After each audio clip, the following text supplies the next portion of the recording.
Bonjour à toutes et tous et bienvenue dans cette nouvelle vidéo. Je vous rappelle, si vous aimez le contenu de cette chaîne, de ne pas hésiter à liker et à vous abonner. Bien entendu, par contre, si vous n'aimez pas le contenu de cette chaîne, vous pouvez tout à fait mettre un petit pouce vers le bas.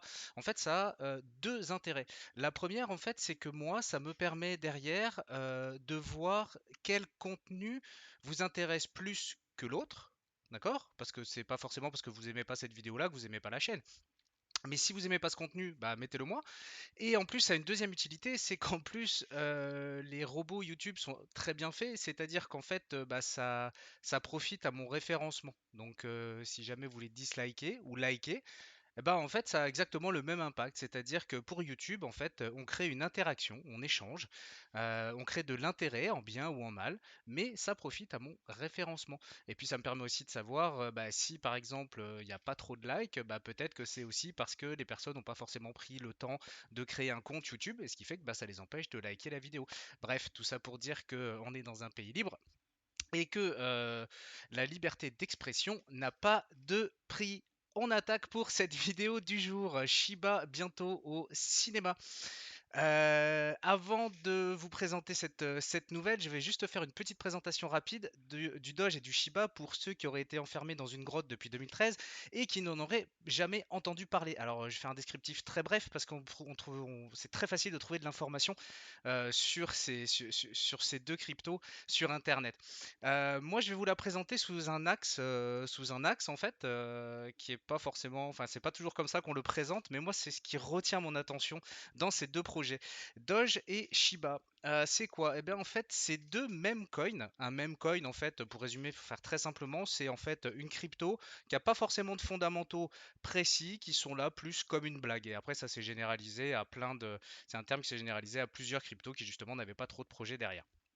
Donc ces deux mêmes coins ont suivi le processus inverse d'un projet crypto en créant la communauté avant le projet. Et en fait, moi je trouve ça super intéressant en fait. C'est-à-dire que je vais vous expliquer brièvement ce que sont ces deux projets derrière, mais c'est intéressant en fait de se dire que derrière, en fait, au départ, il y a eu une communauté qui s'est créée. Très honnêtement, on ne sait pas pourquoi. Les créateurs d'ailleurs ne s'attendaient même pas à ce qu'il y ait cet engouement derrière sur ces crypto-monnaies. Mais il se retrouve en fait avec une communauté qui est énormissime et qui d'ailleurs place ces deux tokens en 13e et 14e place au market cap à l'heure d'aujourd'hui, je crois.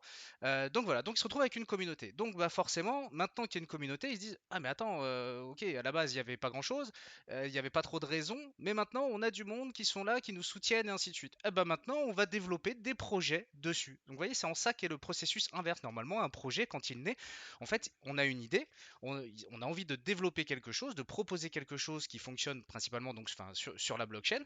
Et si le produit plaît, pardon, si le projet est plaisant, eh bien, il y a une communauté qui se crée derrière. C'est en ça, en fait, qu'ici, j'estime qu'on a fait, en fait, le processus inverse. Alors, le Dogecoin, il a été créé en 2013 et le Shiba a été créé en 2020. Je vous ai réuni ici les deux côte à côte histoire de faire cette petite présentation rapide. Le Dogecoin à la base, pardon, c'était une blague qui visait à se moquer en fait des autres cryptos. En gros, ce qu'ils essayaient de dire à ce moment-là, enfin le créateur en tout cas du Doge, ce qu'il essayait de dire à ce moment-là, c'est ok, mais en fait n'importe quel crétin peut créer une crypto et en fait vous voyez bien que bah, c'est sans fondement et ça sert à rien. Raté. Donc voilà, donc c'était une blague à la base. Faut bien avoir conscience de ça, c'est qu'à la base, il n'y avait pas de projet derrière. Pour Shiba.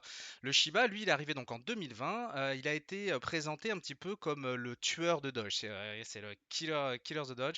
C'est le tueur de Doge. L'idée, c'est un peu comme Ethereum, voilà, vise à atteindre le Bitcoin. Et ben en fait, l'Ethereum, pardon, le Shiba, il est arrivé un petit peu dans le même état d'esprit de dire, ok, il y a Doge, et ben nous on va faire le Shiba et on va essayer de faire mieux. Donc ça, c'était donc le premier axe. Et deuxième axe, c'est qu'en même temps, il voulait promouvoir finalement la protection des chiens Shiba Inu. Parce qu'avant d'être une crypto, c'est quand même un chien. Et donc voilà, donc ils se sont axés là-dessus. Sauf qu'après, bah, ça s'est démocratisé. Je vais vous donner deux, trois petits exemples après. D'un point de vue technique, partez pas en courant, je vais employer un terme technique et je vous l'explique. Donc partez pas en courant, il n'est pas dangereux. Euh, le Dogecoin a sa propre blockchain, contrairement au Shiba qui est basé sur la blockchain Ethereum. D'accord? C'est juste parce que d'un point de vue technique, j'ai pas souvent entendu cette information, donc peut-être que même ceux qui connaissent ces projets ne le savent pas forcément. En fait, le Dogecoin est un hard fork, pardon, de Litecoin. Donc c'est là, fuyez pas. Un hard fork, c'est quoi en fait? C'est, pour faire très simple, c'est une variante en fait de la blockchain Litecoin. D'accord, donc comme si on l'avait scindé en deux, et avec laquelle, en fait, dans laquelle on a créé quelques modifications dans la blockchain, en fait, dans les codes de la blockchain, et on en a donc créé une deuxième. Donc voilà, donc Doge a sa propre blockchain, alors que Shiba est sur la blockchain Ethereum. Voilà. Pour les petites choses sympas qui ont fait qu'ensuite ça s'est démocratisé et puis pourquoi on connaît principalement ces deux mêmes coins, eh bien on a une anecdote assez sympa, c'est que en 2014 pour les JO d'hiver, Doge a par exemple, enfin grâce au Doge, la communauté Doge en fait a réuni à peu près 25 000 dollars de fonds pour permettre à l'équipe de la Jamaïque de participer aux JO d'hiver. C'est pas une blague. Et pour faire quoi, je vous le demande? Pour faire du bobsleigh. Rasta Rocket, bonjour. Beaucoup d'humour, mais en même temps, ça a quand même permis à cette équipe de participer aux JO. Plutôt sympa. Ensuite, ils ont également permis de récolter des fonds pour créer un puits en Afrique de manière à alimenter le village en eau douce. Donc c'est enfin en eau. Donc c'est pareil. C'est finalement on va tourner autour de l'associatif d'une manière générale. Pour ceux qui ont plus de 30 ans, je pense que vous serez d'accord avec moi pour dire que Balavoine aurait kiffé aurait kiffé cette crypto. Ensuite, qu'est-ce qui a fondamentalement fait exploser le Dogecoin? C'est tout simplement que Elon Musk en fait l'a pris sous sa coupe et l'a propulsé là où il est à l'heure d'aujourd'hui, hein, on va être clair, hein. C'est que Elon Musk a déclaré que le Doge était sa crypto préférée. Donc forcément, vous imaginez l'impact que ça peut avoir. Et d'ailleurs, depuis début d'année, le Dogecoin est accepté chez Tesla comme moyen de paiement. Alors attention, pas pour acheter des Tesla, pour acheter de la petite accessoirisation, des petits véhicules pour enfants. Euh, Absolument rien d'extraordinaire, mais pareil, ça a contribué à sa démocratisation. Concernant Shiba, on a un tout petit poil d'associatif aussi, mais pas négligeable. Eux, par contre, ils essayent vraiment dans le coup d'apporter maintenant un projet qui tient la route autour de cette fameuse communauté, notamment dans la DeFi, donc la finance décentralisée, les NFT. Donc les NFT, bref, ces petites images artistiques, on va dire, qui auront la possibilité d'être utilisées donc dans le jeu Shibushi. Ils ont également annoncé en début d'année la création du métaverse. On a pu voir les premières images, pardon. On a également un référencement qui s'est effectué donc sur Avalanche, enfin un lien en fait qui s'est fait donc entre les deux projets via Avalanche. Et l'autre chose pareil qui est à savoir sur Shiba, c'est qu'eux par contre c'est des fous du burn, c'est-à-dire qu'il y a énormément de crypto en circulation. Je crois que c'est 1000 milliards de tokens en circulation. C'est pour ça que quand on vous dit le Shiba 1 dollar, oui, je suis pas contre, mais ça va prendre du temps, hein, parce que il y a quand même beaucoup, beaucoup, beaucoup de tokens en circulation. Donc voilà, donc eux, c'est des pros du burn. Tout est bon pour essayer de supprimer un maximum de jetons. Bref, on va en arriver à l'information du jour. Avec ce petit descriptif en fait qui va me permettre de faire le lien. On retrouve ça sur Wikipédia à la définition de monnaie. Qu'est-ce qu'une monnaie? Une monnaie se caractérise par la confiance qu'ont ses utilisateurs dans la persistance de sa valeur et de sa capacité à servir de moyen d'échange. D'accord? Alors je dis ça, c'est justement pour étayer l'hypothèse que c'est pas parce qu'à la base ce sont des mêmes coins. Il y en a même qui vont jusqu'à dire que ce sont des shitcoins, alors qu'à l'heure d'aujourd'hui, je pense qu'on n'est plus dans le shitcoin. Dans le même coin, je vais encore bien, mais dans le shitcoin, non. Donc voilà, tout ça pour dire qu'en fait, de toute façon, s'il y a une adoption massive de par une communauté qui accepte d'échanger des biens et des services avec cette monnaie, ça existera. Point à la ligne. Donc l'info, c'est quoi? C'est Adam Aaron qui mentionne dans un tweet que vous pouvez retrouver d'ailleurs sur notre Twitter, CryptoGilu. Cela, d'ailleurs, entre parenthèses, ceux qui étaient dessus, en fait, avaient déjà l'information avant même que je fasse cette vidéo, parce que je l'ai retweeté avant, bien entendu.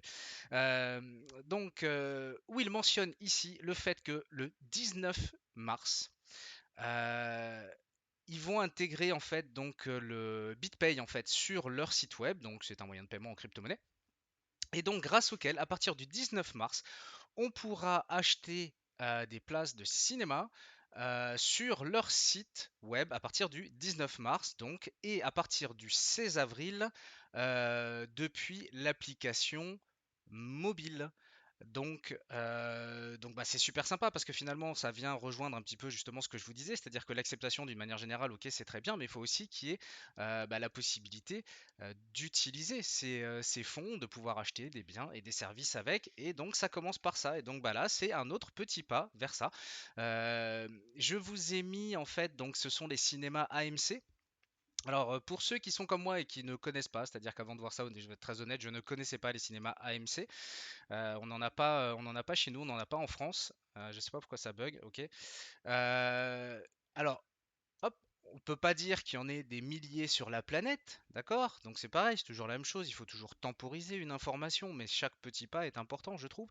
Ici, vous avez sous les yeux la carte en fait des emplacements, donc des cinémas qui vont, dans un avenir très proche, accepter le Shiba comme moyen de paiement, donc en l'occurrence aux États-Unis, et je crois qu'il y en a un aussi. Tac, tac, tac, c'est où? C'est en Arabie Saoudite, voilà, c'est ça, en Arabie Saoudite. Donc peut-être qu'après, en plus, grâce à ça, ça peut très probablement les aider à se, à s'étendre, hein, bien entendu, puisque à la base, en fait, c'est le CEO, en fait, donc Adam Aron, en fait, qui a effectué des sondages pour savoir quelles sont les personnes qui voudraient, qui aimeraient que le Doge et le Shiba soient acceptés comme moyen de paiement. Et comme ils ont eu un retour massif, en fait, leur disant, ben oui, oui, oui, on veut que vous acceptiez ce moyen de paiement, on est prêt à venir dans votre cinéma et à vous payer en Shiba ou en Doge.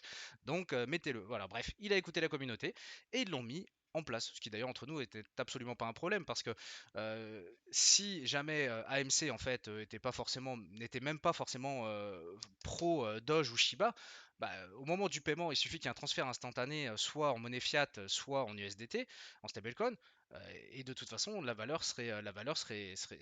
dire, la valeur serait changée en fait automatiquement, ce qui fait que pour eux, bah, ça n'a pas vraiment d'impact, ça n'a pas vraiment d'impact économique. Donc, euh, donc voilà, donc je vous ai montré à peu près donc, la zone géographique de laquelle on parle, hein. On peut voir qu'en plus c'est des cinémas qui sont relativement bien notés, je ne savais pas. Bref, bien entendu. Ici, je vous montre la capitalisation. C'est quoi ce délire? Ah putain, j'ai mon mineur qui tourne. Merde, désolé pour les gros mots. Hop, désolé, j'ai oublié de couper le mineur avant de faire la vidéo. Donc j'ai la carte graphique qui était, qui était en train de tourner au taquet. Bref, donc comme je vous disais, donc on est 13e et 14e au market cap à l'heure d'aujourd'hui avec une légère avance pour le Dogecoin, hein. C'est un peu la course entre les deux. Vous allez voir quand le Shiba va tenter de repasser dessus, vous entendrez parler que de ça. D'un point de vue technique, c'est aussi pour ça que j'aime vous parler du Shiba et du Doge pour la première fois sur cette chaîne aujourd'hui et avec cette nouvelle, c'est qu'en plus d'un point de vue technique, on est vraiment très très bien placé. Ce qu'il faut savoir, c'est que le Shiba, étonnamment, je dis étonnamment, c'est de par son étiquette de même coin, c'est qu'il est très très propre techniquement. Quand on voit cette courbe, en fait, on voit que ce ne sont pas des mouvements erratiques. C'est raisonné, oui, on retrace comme les autres, hein, comme toutes les autres crypto-monnaies voilà, depuis 5 mois, depuis 4 mois, je sais pas trop, depuis novembre en tout cas. Mais c'est propre, d'un point de vue technique, c'est propre. Et ici, on est revenu, donc on est venu faire donc deux supports majeurs, hein. Le premier ici dans un montour de X020 et ici X025. Et là, on a explosé à la hausse. Donc, il faut savoir qu'en plus, là, quand les marchés ont repoussé vers le haut, le Shiba a poussé très très fort. Il a même poussé plus fort que beaucoup des autres altcoins.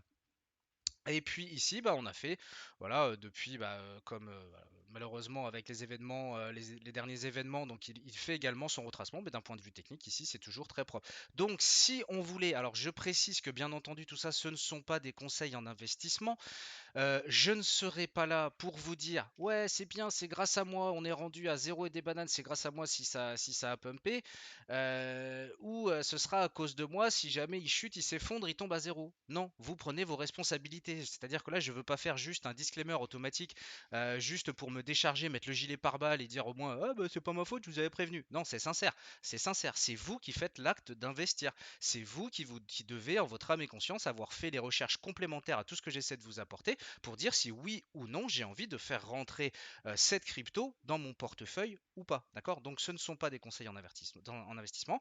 Faites vos recherches. Maintenant, ici, c'est vrai que si vous vouliez en rentrer dans votre portefeuille, le timing est bon.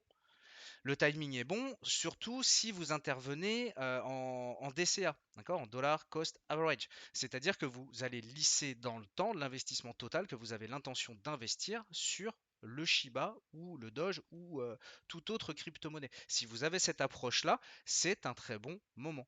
D'accord. En sachant que moi personnellement, bon, alors j'ai énormément de Shiba, je vous le cache pas. C'est-à-dire qu'en fait, comme un fait exprès, quand je me suis lancé dans le minage, en fait, tout ce que je minais au départ, en fait, quand je faisais mes tests, je le minais, je minais du Shiba. En fait, je rachetais du Shiba avec tout ce que je minais en Ethereum. Donc, bah, forcément, moi, j'en ai accumulé pas mal ici. Donc voilà. Donc, moi, ici, en l'occurrence, je vais pas en rajouter. Voilà, c'est tout ce que je voulais dire. C'est que moi, d'habitude, quand je vous montre un projet, c'est que j'investis dedans. Mais là, j'en ai déjà tellement en fait que je peux pas me permettre en termes de répartition dans mon portefeuille, je peux pas me permettre d'en rajouter d'autres. J'aurais beaucoup trop de cette crypto. Donc voilà. Par contre, si j'en avais pas, si vous êtes intéressé par le fait de rentrer un peu de Shiba et de suivre ce mouvement communautaire qui, à l'heure d'aujourd'hui, bah, n'a pas vraiment de limite, hein, parce que c'est la communauté qui font les projets. Point. Donc après, ça va dépendre de ce qui sera fait sur ces projets.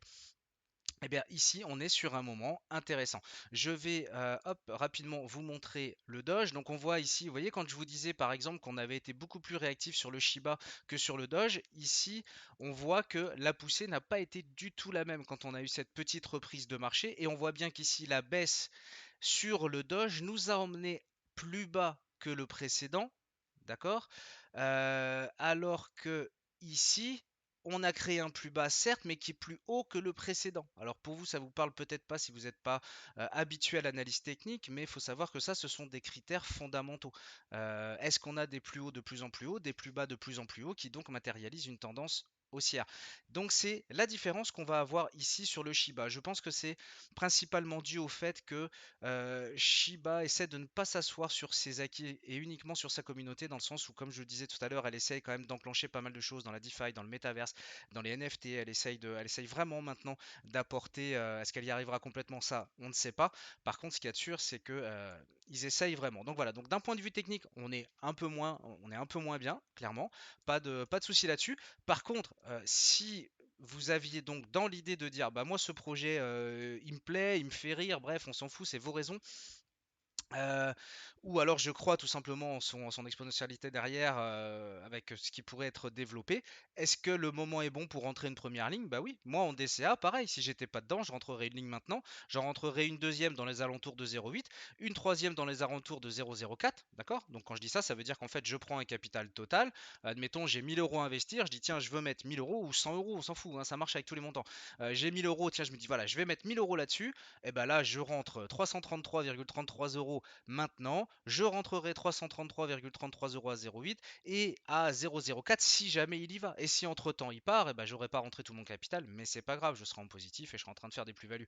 Donc on se rassure un petit peu comme, comme on peut dans ce genre de hop là, dans ce genre de moment-là. Voilà, je vous rappelle de vous abonner, hop, de ne pas hésiter pardon à vous abonner, à liker la vidéo si vous aimez ce contenu. Je profite pour faire un tout petit message personnel à mon neveu. C'est assez rigolo. C'est qu'en fait, il a 10 ans, il doit avoir à peu près 10 ans. Je sais plus si c'est 9 ou 11, de toute façon je suis nul avec les dates. Et en fait, il a fait la réflexion à sa mère dernièrement. Il a dit je regarde les vidéos à tonton, je comprends rien de ce qu'il raconte, mais j'aime bien l'écouter. Ça m'a fait beaucoup rire. Donc, Kylian, je te fais des très gros bisous. Quant à vous, bah, je vous dis à très bientôt sur cette chaîne et j'espère que vous vous portez bien et que tout ce que vous pouvez découvrir sur cette chaîne, pardon, vous apporte de la plus-value. Je vous dis à bientôt les amis.